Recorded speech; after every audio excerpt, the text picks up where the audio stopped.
বাবা সন্তানকে ঠিকমতো চেনে না, সন্তানও বাবাকে চেনে না।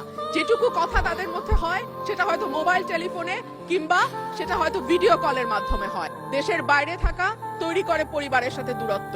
এমনও ভাইয়ের গল্প আমরা জানি মাননীয় স্পিকার, যে হয়তো তার সন্তানটিকে 1 বছরের রেখে গিয়েছিল, কিন্তু যখন ফিরে এসছে তার সন্তান কিশোর বয়সে গেছে। বাবা সন্তানকে ঠিকমতো চেনে না, সন্তানও বাবাকে চেনে না। যেটুকু কথা তাদের মধ্যে হয় সেটা হয়তো মোবাইল টেলিফোনে কিংবা সেটা হয়তো ভিডিও কলের মাধ্যমে হয়।